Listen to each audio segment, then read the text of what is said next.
Amém? Atos, capítulo 4. Bom, esse é um momento muito feliz para mim, eu acredito que para todos nós, porque é um momento que a gente tem vivido novo, né? Como igreja, né? Então, é um momento de muita felicidade, porque a gente tem sido desafiado como igreja. Então, e sobre comunidade, né, cara? Essa palavra comunidade, ela percebi nos últimos tempos, assim, que ela surgiu na minha boca sem eu querer. Do nada eu estou conversando com alguém fala comigo, não, porque eu sou da comunidade que eu participo e tal. Ela surgiu, cara. Eu não optei por falar essa palavra. Ela tem surgido, assim, quando eu estou conversando com alguém no trabalho, alguém fala, pô, você é da igreja, eu faço parte de uma comunidade, então, e isso tem chamado a minha atenção. E a proposta, né, nova do RG, ela tem a ver com isso. Então eu queria que a gente abrisse, né, em Atos capítulo 4, versículo 32. E a gente vai ver um pouco sobre isso. Deixa eu só abrir aqui uma coisa, a Bíblia aqui. Eu vou ler a Bíblia para você agora.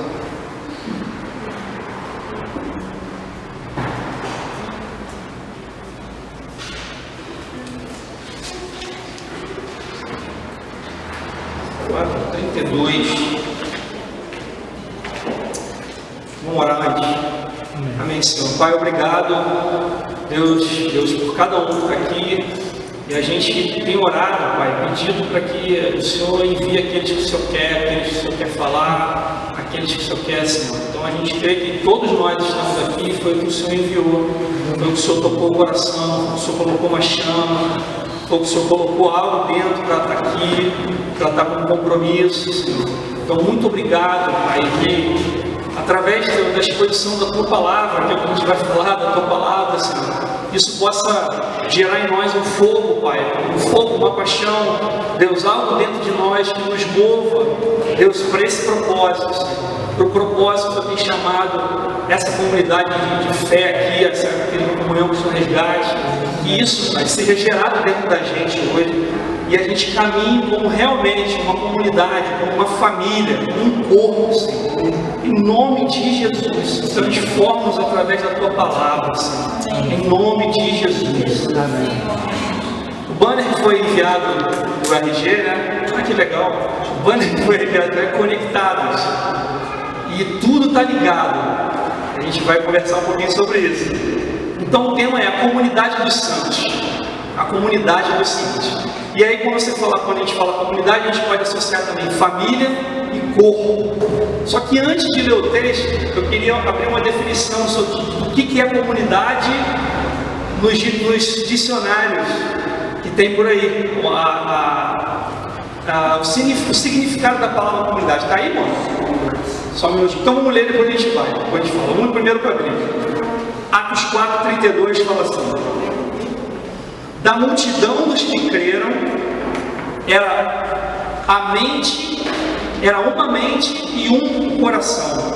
Ninguém considerava unicamente sua coisa alguma que possuísse, mas compartilhavam tudo que tinham.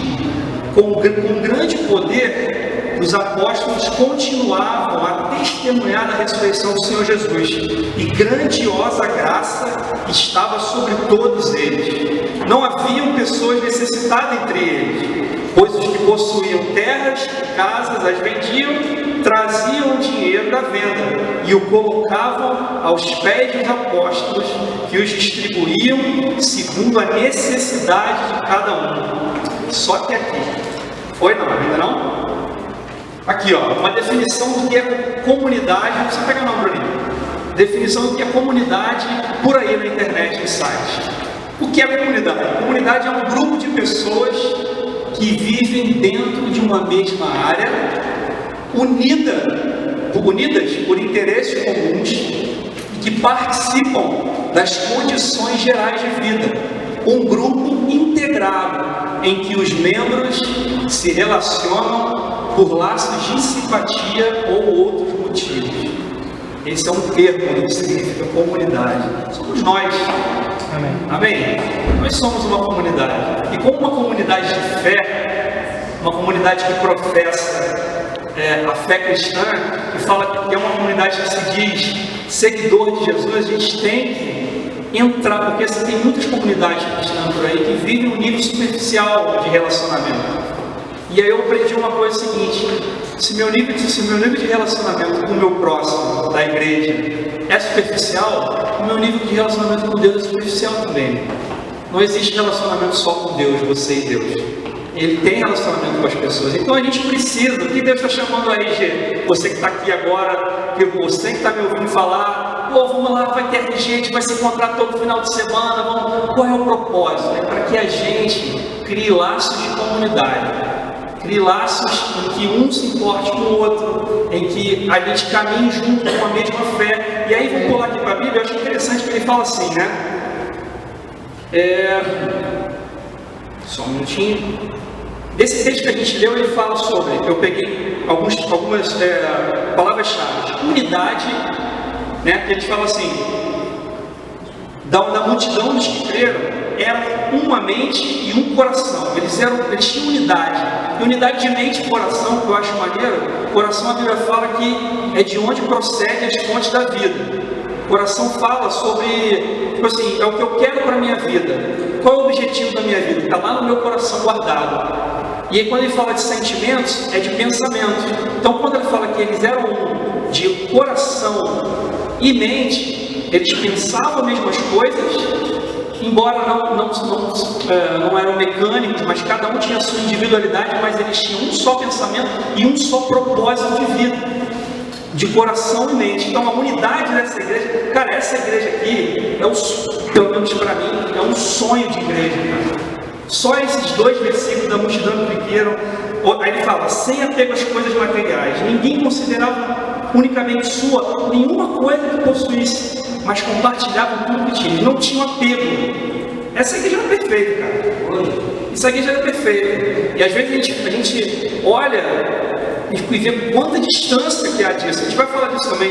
Eles não tinham apego às coisas materiais. Aí fala assim, eles tinham poder. No 33 fala, com grande poder os apóstolos continuaram a testemunhar. Ou seja, era uma igreja que era unida em propósito, não se apegava às coisas materiais, tinha poder de Deus no meio deles.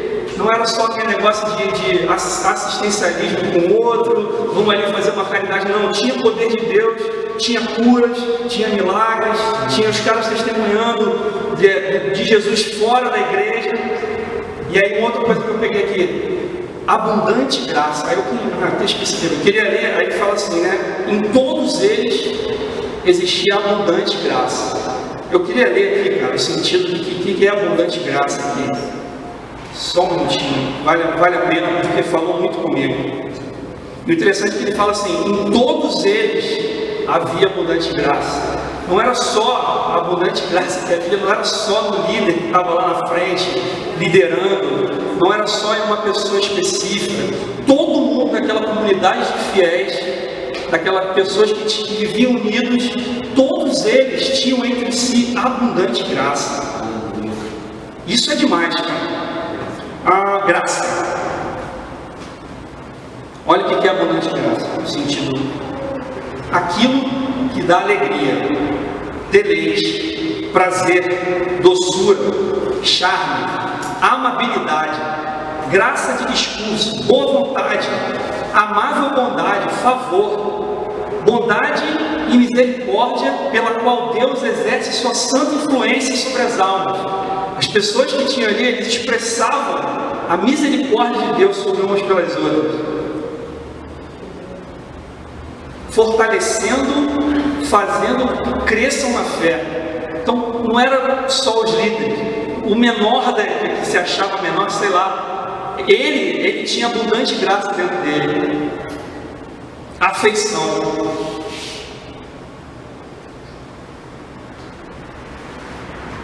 Abundante graça. E outro item que eu achei ótimo, que eles tinham uma submissão saudável. Submissão saudável. Aí eu queria, ele falava assim, eles tinham os ricos, quem tinha mais propriedade, eles vendiam as propriedades, pegavam o dinheiro, só que eles não iam lá e ajudavam o irmãozinho não, com o dinheiro dele não. Ele pegava a propriedade e entregava nos pés dos apóstolos. Nos pés dos apóstolos. Isso fala de uma submissão, só que de uma submissão saudável. Não é aquela coisa cega, onde tem que ser entregue. Não, eles tinham consciência do respeito e da submissão quem é a autoridade. E quando ele fala assim, quando eles colocavam sobre os pés dos apóstolos, eu li também sobre isso, colocar sobre o pé significa que o cara, não preciso ler aqui, eu achei isso muito interessante. Trazia os valores e depositava aos pés. Olha o que significa isso. Depositava aos pés. Frequentemente no Oriente, onde ele morava, coloca-se o pé sobre o derrotado. Frequentemente no Oriente, o fato de ele colocar quando alguém colocava o pé sobre alguém, é que ele estava derrotando aquela pessoa. E quando ele pegava as suas riquezas e colocava aos pés, os apóstolos pisavam ou colocavam, o ato daquilo significava: eu estou derrotando o que me move. Se é o dinheiro, se eu estou passando, vivendo uma vida, quando eles tinham essa percepção, quando eu estou vivendo uma vida voltada com o dinheiro, eu pego e deposito aos pés dos apóstolos, o dinheiro foi derrotado. Esse senhorio do dinheiro foi derrotado. Então isso significava, os caras reconheciam que a vida deles não era para servir ao dinheiro e depositavam aos pés dos apóstolos. E justiça de Deus. Aí entra o principal: o que os apóstolos faziam com o dinheiro? O que os apóstolos faziam com o dinheiro? O que eles faziam? Já diz lá, eles repartiam de modo que ninguém ficava passando necessidade entre eles. Era uma comunidade suprida. Então o último é justiça de Deus e equilíbrio. Cara, que igreja, que forma de viver em comunidade maravilhosa que Deus quer para mim e para você. Amém. Então a proposta do Resgate Geral e da CCR é isso, porque a gente quer viver esse nível de comunidade. Amém. E eu creio que a Trindade, isso me chamou muito também a minha atenção, a Trindade, Pai, Filho e Espírito Santo. Por que Deus ele se expressa através de uma Trindade, cara? Por que Deus se expressa através de 3 pessoas? Eu vejo que o relacionamento entre Pai, Filho e Espírito Santo é o maior exemplo de vivência em comunidade que Deus pode dar para mim e para você. A minha igreja aí, não, cara. Ele quer que a gente saia da superficialidade. Amém. Eu creio nisso, cara. E aí, diante disso, uma coisa que eu também chamo a atenção é o seguinte: a igreja de Atos, ela não era outra igreja. Ela não era outra igreja, é a mesma igreja de hoje. E às vezes a gente fica, caramba, que distância que existe. Só que não, cara, é a mesma igreja. Você é a mesma igreja lá de Atos, cara. E diante disso tudo, o que Deus quer de nós? Conta lá pra gentileza. Não, pra frente. Foi não? Eu vou ter um macaquinho ali, Stefani colocou, achei que não dá pra essa. Não tem problema não. Tranquilo, não tem problema. Aí, o que Deus quer de nós? O macaquinho pensando ali. Caramba, diante desse exemplo aqui de igreja, o que Deus quer de você e de mim? Eu queria. Oi?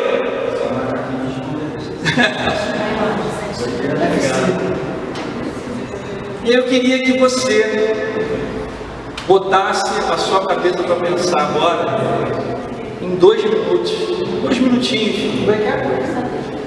diante dessa realidade de uma comunidade cristã como essa. O que Deus quer de nós? Que você conversasse com quem está do teu lado. 2 minutos. Para quê? Para que a gente pense o que Deus quer de nós diante dessa realidade. Vamos lá, conversa aí. De 2 a 2, pode ser de 2 a 2. E aí a gente vai discutir sobre isso. O que Deus quer de nós? Abre um Salmo 51. Porque, cara, quando eu vejo a igreja de Atos, cara, e que essa igreja ela precisa encher os nossos olhos, cara.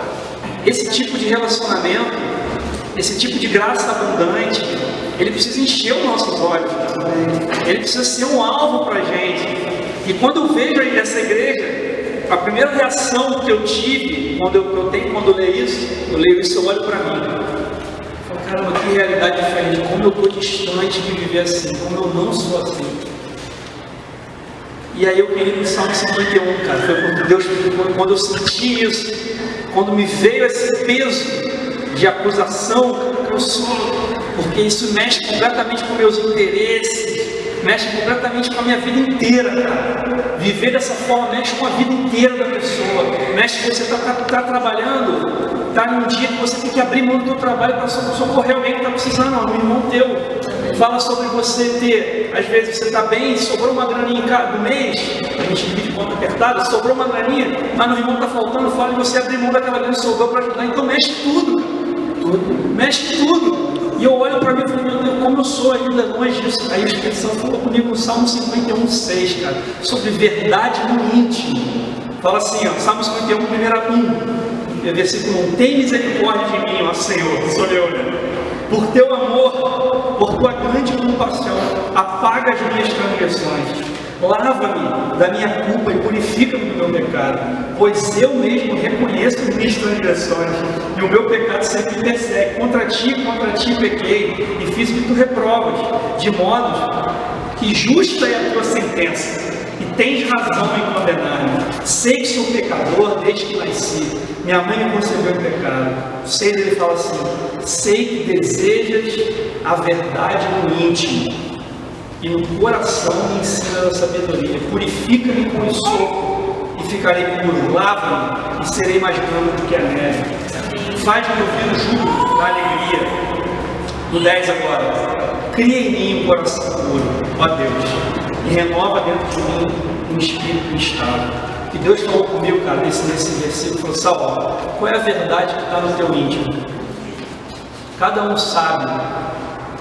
Aí eu queria que nesse momento aqui a gente parasse, se você puder fechar os seus olhos, vamos fechar, porque foi o momento que quando eu li isso, foi o momento que eu refleti, foi o que ele me levou a pensar. Fecha os seus olhos e pensa numa coisa, acalma o teu coração e olha lá para dentro do teu coração, lá no íntimo do teu coração, das tuas motivações, lá aquilo que você almeja para a tua vida. O que você almeja para a tua vida é o que está no íntimo do teu coração. Sabia disso? O que eu almejo para o final da minha vida é o que está no íntimo do meu coração. E aí, olha para esse lugar agora, sabe? Diante disso que ele falou aqui, sei que desejas. O que Deus quer de mim, quer de você, cara? Ele deseja a verdade que está no teu íntimo. Ele deseja que você olhe, que eu olhe, e fale, Senhor, a verdade que está no meu íntimo é isso aqui. Para começar, a gente precisa ser verdadeiro com o Senhor. E se existe dentro de você, na verdade, no seu íntimo, fala assim, putz, eu quero servir a Deus, cara. Quero lá na verdade no meu íntimo, cara, o que você queria para a tua vida? Pô, cara, eu quero agradar o Senhor. Isso é o que está na verdade no meu íntimo. Já é o suficiente para que ele comece a fazer uma coisa. E se que a verdade do teu íntimo está tudo, se eu queria um marido, eu queria uma esposa, eu queria, sabe, Senhor, eu queria ganhar dinheiro, eu queria pôr embora, eu queria fazer, coloca isso diante dele, sabe? Apresenta essa verdade. Eu tenho aprendido com a minha esposa, cara, a tentar fazer orações sinceras diante de Deus, não escolher palavras. O que ele deseja de nós diante de uma verdade tão grande agora? É que eu e você possamos olhar para dentro do nosso coração e ver qual é a verdade que está lá. E que o Senhor possa, como ele fala aqui no versículo 10, Senhor, cria em mim um coração puro, renova dentro de mim um espírito estável. Porque para ser uma igreja, como Atos foi, a gente precisa ter um coração renovado, um coração puro. A gente precisa renovar dentro de nós o espírito estável. Amém? Amém. Então, assim, a verdade em mim foi o que ele falou comigo. E outra coisa, cara, se você olha a palavra de Deus, e se esses versículos saltam os teus olhos, versículos como Jesus falou assim, por mais que sejam coisas ruins, aquele que quer seguir a mim, pega a tua cruz. Se isso, por mais que doa, que você não queira pegar a tua cruz, mas que se você olha nesse foco, você olha esse versículo e fala, cara, isso aqui é o Evangelho. Cara, é Deus que está fazendo isso, porque tem gente aí, às vezes a gente mesmo, só quer saber das bênçãos do Senhor. No ônus do Evangelho a gente pula. Então, se isso tem saltado aos teus olhos, por mais que seja ruim, cara, isso é Deus que tem feito você enxergar, e é Deus que tem te chamado para andar nesse lugar. Amém. Amém? Só que a igreja de Atos, gente, ela não era sempre assim. Ela não foi sempre assim. Aconteceu alguma coisa com ela. E esse capítulo 4 que a gente leu é uma sequência de fatos. Abre lá em Atos 1, por gentileza. Vamos ver como é que esses caras eram antes. Como esses irmãos eram antes de ser essa igreja. Atos 1 diz assim: em meu livro anterior, Teófilo, escrevi a respeito de tudo o que Jesus começou a fazer e a ensinar, e até o dia que foi elevado aos céus, depois de ter dado instruções por meio do Espírito Santo aos apóstolos que ele havia escolhido. Depois do seu sofrimento, Jesus apresentou-se a eles e deu-lhes muitas provas indiscutíveis de que estava vivo. Então Jesus morreu, ressuscitou e apareceu para essa igreja. Se você precisa dar prova de alguma coisa para alguém, você precisa provar alguma coisa para alguém, significa que aquela pessoa não está acreditando no que você está falando. Se ele deu prova, muitas provas indiscutíveis de que era ele, porque eles não estavam acreditando que era Jesus. Então aquela igreja que a gente viu no 4 lá, essa aqui, cara, é a igreja de antes. É uma igreja que não acreditava, é uma igreja que estava desesperançada, achando que o libertador deles tinha morrido, que tudo tinha acabado. Então ele precisava dar provas. E aí, no 3 fala assim, no final, apareceu-lhes por um período de 40 dias, falando-lhes a respeito do rei. Jesus ressuscitou, voltou e ficou 40 dias com o pessoal lá ressuscitado. Falando o que com eles? Curando. Cara, a Bíblia não está dizendo que Jesus estava curando. Mas Jesus fala que ele passou 40 dias falando a respeito do reino. E aí, em João, relata um pequeno acontecimento desses dias, que fala que estava todo mundo numa sala, os discípulos que não tinham visto Jesus, de repente Jesus aparece, passa pela parede. Ou aparece, eu não via mais cedo, mas eu não lembro a sequência. Jesus aparece de uma forma sobrenatural, e todo mundo fica doido. E aí, eles tiveram uma manifestação ali, um milagre acontecendo, algo que não é natural. Só que milagres, gente, e manifestações sobrenaturais não seguram ninguém no reino de Deus. Eu já vi coisas quando eu era moleque. Eu já vi dente de ouro que nasceu na minha mãe. Eu já vi a perna de amigo meu. Isso eu sei que de repente para alguns é pouco, tem gente que já viu um morto ressuscitar. Mas eu já vi milagres de ver filmando, de ver perna crescendo na minha frente de um amigo meu. O cara orando e a perna do cara foi crescendo. E a minha mãe, um pastor um dia foi na igreja e começou a colocar dente de ouro. Minha mãe não tinha dinheiro para colocar dente de ouro, eu passei aperto a vida toda. E minha mãe pintou um dente de ouro para minha mãe lá. Foi Deus, era um milagre, uma manifestação sobrenatural. Só que, cara, depois disso, eu ainda consegui ir para o mundo, e consegui pisar o pé fundo na jaca ainda, não foi só no mundo não, fiz assim, coisas ruins. Então, milagre, gente, se Jesus estivesse só atravessando parede, ninguém ia acreditar nele. O que fizeram eles acreditar, assim, eu creio nisso, o que fizeram aqueles caras serem transformados, foi o que ele estava falando a respeito do reino. Antes, Jesus já falava um monte de coisa a respeito do reino, só que ele estava ligado em milagres. Quando Jesus volta ressuscitado, os caras acreditam, Jesus começa a falar as mesmas coisas do reino ou outras novas, aí aquilo foi entrando dentro deles. Aquilo foi entrando, caramba, cara, é verdade. O que ele está falando, ele morreu e ressuscitou. Imagina, gente, se a gente conhece alguém que morre, e aí no dia seguinte volta o cara aqui do enterro, e aí ele começa a falar para você, cara, aquilo vai gerar alguma coisa dentro de você. Aquilo, caramba, foi exatamente isso. Mas depois disso, cara, houve alguma coisa ainda, né? Houve um encontro com Jesus ressuscitado. Eles tiveram contato com Jesus ressuscitado. Não era mais aquele antes. Era o Jesus que passou pela morte. E encontrar com Jesus ressuscitado, gente, não está na história simplesmente. Fala do dia de hoje. Encontrar com Cristo ressuscitado fala dos dias de hoje, fala de isso tem relação comigo e com você. Para viver uma igreja como Atos foi, eu e você, a gente precisa encontrar com Jesus ressuscitado. Amém. A gente precisa encontrar com Jesus ressuscitado. Isso aí fala o quê? Daquele encontro pessoal que você fala assim, putz, cara, fui tocado, alguma coisa aconteceu em mim. Fala de um mundo atual, ele está vivo. Se você ainda teve, se você ainda não teve isso, cara, sabe? Eu já tive, mas eu preciso sempre estar renovando isso para mim, encontrar com o Cristo ressuscitado. Cara, a gente precisa ansiar com isso, para estar sempre nos encontrando com Jesus ressuscitado e ouvindo as coisas a respeito do reino que Jesus ressuscitado fala. Isso vai gerar dentro de nós. E aí Jesus abre em João 16. Então assim, vou encontrar com Cristo ressuscitado. Eles ainda não criam. E Jesus provou, Jesus teve paciência com os caras. Eu ir embora não vai ser coisa ruim para vocês. Vai ser para o bem de vocês, que Jesus estava falando aqui. Eu desafio que é para o bem de vocês que eu vou. Cara, se Jesus chega aqui no meio da gente, parece aqui, a gente vai...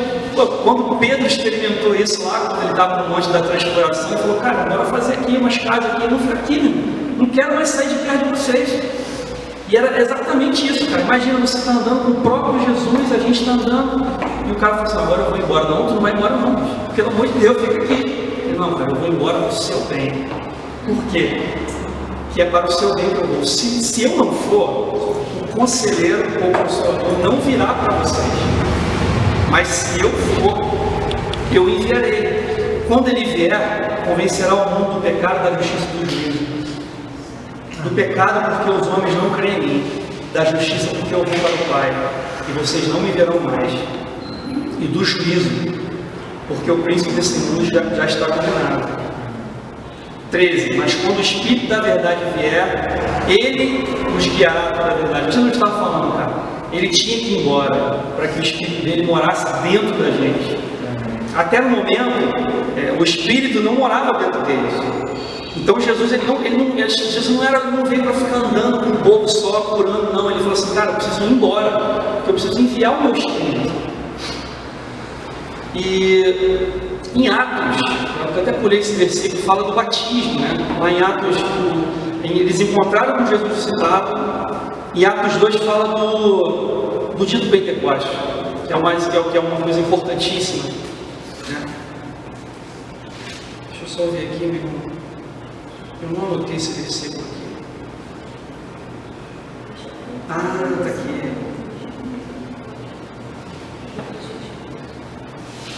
É só continuação. Ele deu prova indiscutível que estava vivo, apareceu-lhes por um período de 40 dias, falando-lhes acerca do reino de Deus. 4, Atos 1, 4. Certa ocasião, enquanto comia com ele, Jesus lhe deu essa ordem: não saiam de Jerusalém, mas esperem pela promessa de meu Pai, da qual lhes falei. Pois João batizou com água, mas dentro de poucos dias vocês serão batizados com o Espírito Santo. Então os que estavam reunidos me perguntaram: Senhor, é neste tempo que o Senhor vai restaurar o tempo de Israel? Jesus fala de dois batismos: batismo nas águas, e batismo, a gente sabe, a gente já ouviu isso milhares de vezes. Batismo fala de imersão, de alguém que está aqui, quando ele é batizado, ele é imergido nas águas completamente, a pessoa some, ele fala sobre imersão. Quando Jesus fala do batismo de pecados, fala assim: porque João batizou vocês para arrependimento de pecado. Ou seja, ele emergiu a gente numa consciência que a gente precisava de um Salvador. O batismo das águas é o quê? Uma consciência, eu estou imergido numa consciência que eu sou pecador e eu preciso me arrepender, eu preciso de um Salvador. Só que ele complementa: o batismo, a imersão no Espírito Santo, é o batismo que vai gerar poder de Deus para vocês conseguirem fazer as obras que vocês precisam fazer. Então, a intenção de Jesus, quando ele fala assim em João 16, eu vou para que o meu Espírito vá dentro de vocês. Só que na verdade é a gente que está imergido no Espírito.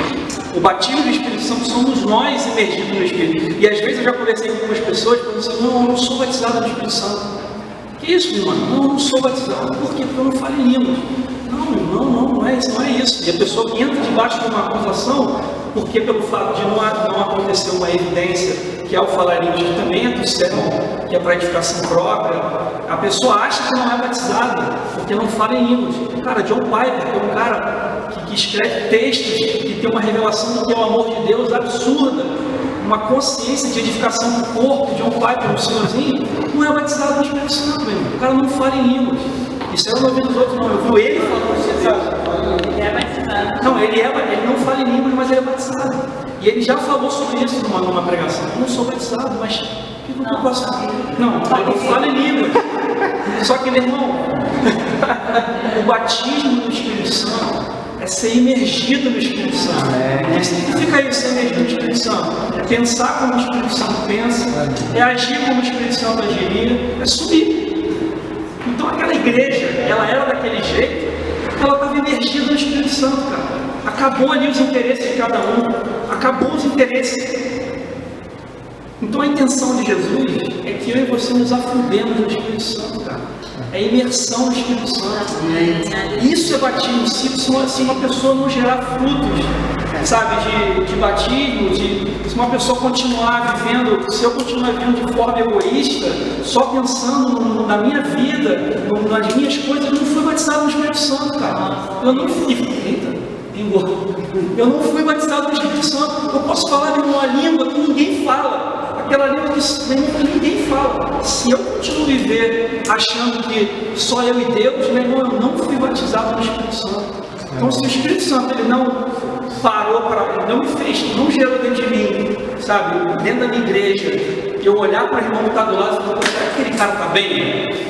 Será que aquele cara está bem? Será que é preciso de alguma coisa? Será que um abraço, uma palavra? Ou eu venho aqui adorar a Deus e vou para casa? Isso significa que eu não fui batizado no Espírito Santo. Eu não estou pensando igual o Espírito Santo pensa. O Espírito Santo ele não pensa só, ele pensa em todos, é uma comunidade, não é um só.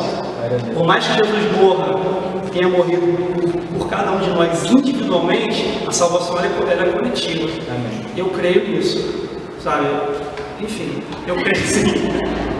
Jesus veio para salvar todos, entendeu, gente? Então, assim, eu preciso lutar para pensar isso, bate de frente com a nossa vida, pensar como ele pensa, agir como ele age.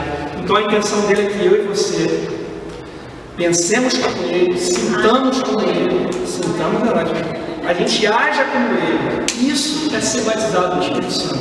Amém. Isso é um batismo diário. Amém. Jesus tinha voltado ao céu, mas deixou o Espírito Santo dentro deles, ou eles dentro do Espírito Santo, né? Acho que é mais assim, Jesus deixou eles dentro do Espírito Santo. O povo estava imerso. Por isso que cada um tinha abundante graça, né, em todos eles. É porque eles estavam imersos no Espírito Santo. Imersos no Espírito Santo. Eles estavam perto de Jesus. Jesus tinha subido, mas o Espírito dele estava dentro. Então esse é o processo que a CCR hoje tem passado. Amém. Glória a Deus. Aprender a se relacionar com Jesus. A gente tem aprendido a se relacionar com Jesus. Porque conforme a igreja foi andando de Atos para cá, parece que a distância física de Jesus ao longo dos anos tem afetado essa comunidade. A gente esqueceu que o Espírito de Deus está dentro da gente, que o Espírito Santo está dentro da gente. Então essa distância, aí cada um foi vivendo para si. Então, o que era um relacionamento de comunidade virou superficial. Deus tem nos ensinado a se relacionar com Ele. Agora, eu queria fechar. Por que a igreja, por que a gente está aprendendo a se relacionar com Jesus?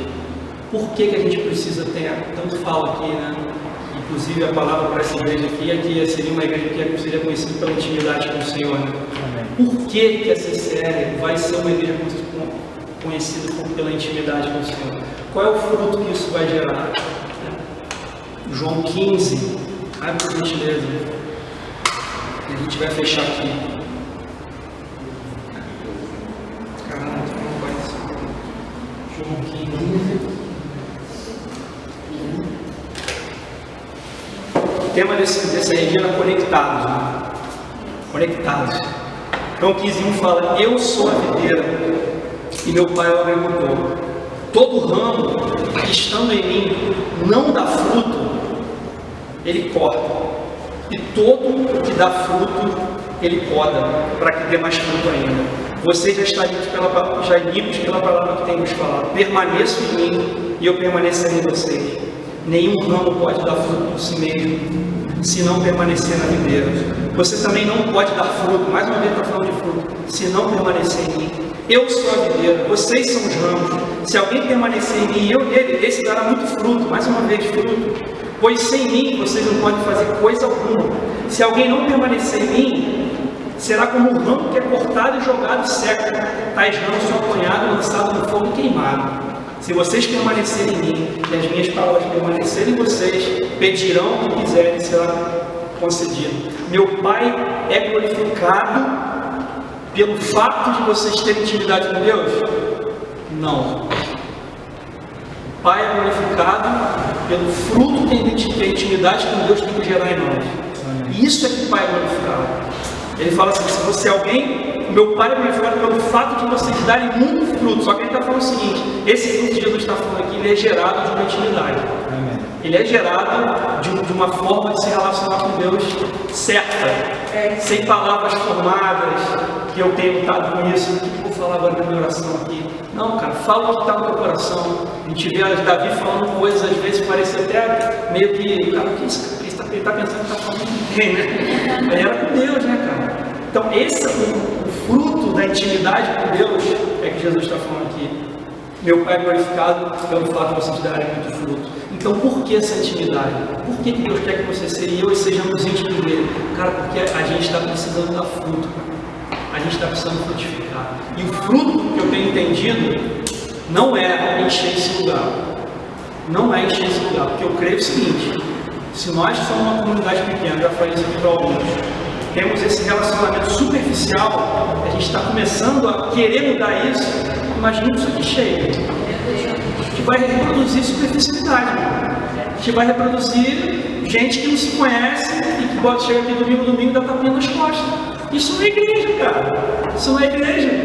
O fruto que Jesus está falando aqui é nós, uma pequena comunidade, de termos abundante graça em cada um, de termos unidade de propósito, unidade de pensamento, de termos o poder do Espírito Santo. É esse fruto que Jesus está falando aqui. É o fruto que Ele quer. E só conectado na videira a gente consegue gerar esse fruto. Senão não dura muito tempo. Se não estiver conectado na videira, uma hora a gente não vai aguentar fazer tanta bondade assim, porque a gente não é bom de natureza, a gente é mal de natureza. Para fazer a bondade, gerar esse fruto só conectado na videira. E a videira, você está conectado na videira, mas ao mesmo tempo como um corpo, né? Você está conectado também a todos os outros ramos. E a seiva que corre na videira, ela vai para todos os ramos.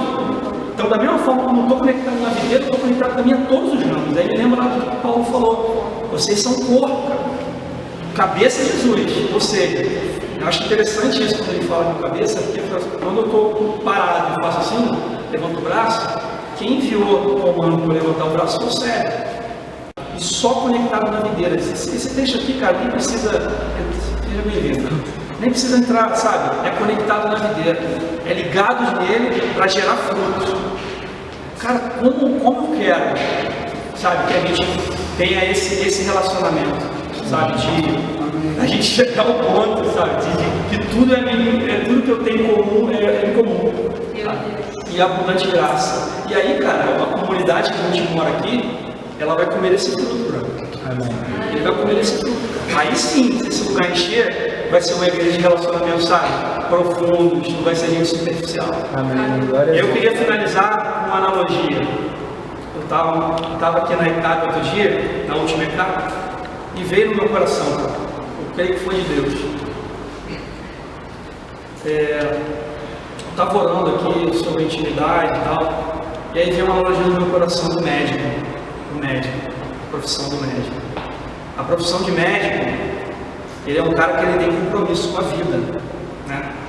Ele é um cara que ele tem compromisso com a vida. Se o médico está de folga, de férias, em Miami, e tiver um cara infartando do lado dele, a profissão dele, ele é obrigado a socorrer aquele cara. Então ele tem um compromisso com a vida.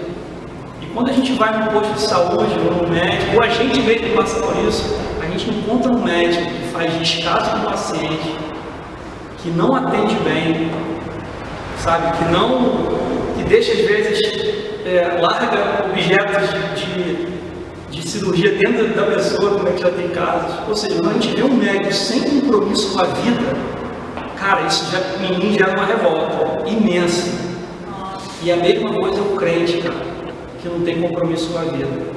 A mesma coisa é quando a gente vive uma vida só pra gente. Essa é gerada uma revolta, cara, que a gente não pode aceitar. E como Deus, e o Anselmo estava falando aqui, né, que quem tem intimidade com Deus, Deus não deixa mais o cara em paz. Deus fala o tempo inteiro, e é verdade. Ele fala o tempo inteiro. E outro dia a gente estava na segunda-feira e eu fiquei com isso na cabeça do médico, cara. Caramba, cara, que doideira. Será que, às vezes eu estou na igreja ali e às vezes, tem irmão meu que está doente, cara, sabe? Né? Às vezes eu não estou falando doente mesmo de doença, mas está doente do coração, sabe? E às vezes eu sou o doente e eu estou precisando, às vezes, do irmão, e a gente está sem compromisso com a vida, cara. A gente não está com compromisso com a nossa vida. E isso está revoltando, cara. A gente não pode deixar esse